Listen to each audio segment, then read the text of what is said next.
Hey, welcome back to Crooked Nature. Hey everybody, welcome back to my channel Crooked Nature. My name is Allie. Hope you are having a fantastic day. This is my beginner plant number 2, and it's a kind of genre of plants in a way. It's the snake plants, which are now dracaenas and not sansevierias, and I know that, but we're going to go with just some basic names. These guys are super easy. They are the best beginner plant in my opinion, even though they came up on number 2. I didn't make the list as far as like the best to the least. I just crammed the list together. It wasn't happening for me to list them in order because it's an opinion thing. I think these guys are the best because they are so tolerant of being forgotten about and they will still continue to grow and thrive, and it will make your day, and all of a sudden you're going to be finding yourself doing a better job as a plant parent because you're like, I really want that little plant to do really well because it did really well when I wasn't even taking care of it.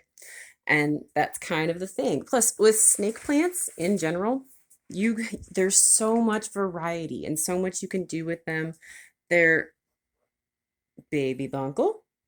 Ooh, look at how pretty you are. Let's see. There we go. With lots of babies. This is my mystery babies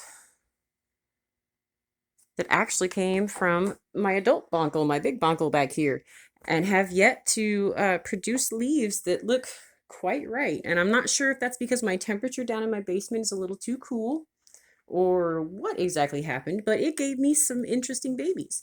This is my black star honey eye. You are looking beautiful. Look at that. Look at the colors.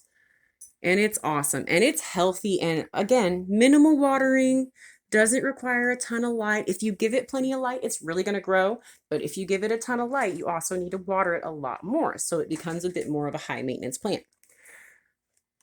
This is, oh, look at how pretty you are. Oop, right there. Black jade honey eye. And it is beautiful. It's absolutely beautiful. And I like the just green. I like that it's just green. Wow, look at you. Look at everything going on there. It hasn't had any issues. I haven't had any issues with it. It's got a baby. It seems to be very happy. Absolutely beautiful. Any one of these is going to make you a really happy plant parent. Any of them. And they look intimidating, especially these guys here. And these here, your Bonkel and your Cylindrica. The Cylindrica, which is doing all right, actually. Everybody seems to be rooting pretty well. It's the dragon fingers. And if you haven't seen that before, look it up or see if you can find it. Maybe you know somebody who has one, you just don't even realize it yet. Could be sitting on their shelf just a growing. They are awesome, and they're just little fingers growing up from the ground.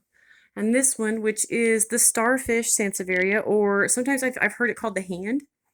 I've also heard that about a couple of different varieties too, so I'm not so sure about that. We've got the moonshine over here, which is kind of different.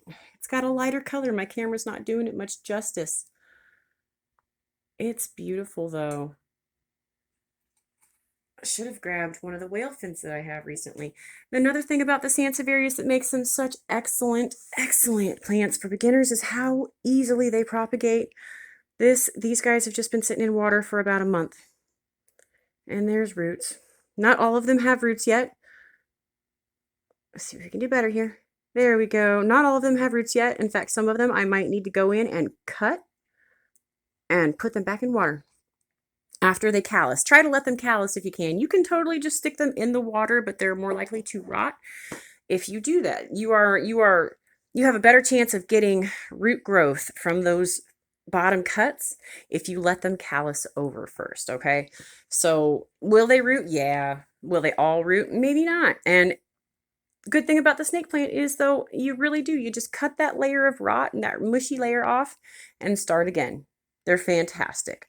All right, guys, this is an easy to do easy to find. You can find these guys in almost every Lowe's and sometimes in the Walmarts. Sometimes you get them in big pots of really, really tall Xylonicas, and those are fantastic. Or Bantel Sensations, or Laurentia. Anything you can find that's a snake plant, though. If you're in a way and wanting a plant and you're a beginner, they're great. Okay, they like underwatering. They would prefer to be underwatered rather than overwatered. So I hope you take that to heart too, because overwatering them will rot them and they will go and turn to mush. So I hope you don't do that to your plants, and I hope you guys have a fantastic day. You can see my shadow moving here. Thank you guys so much for watching and supporting my channel. I hope you have the best day.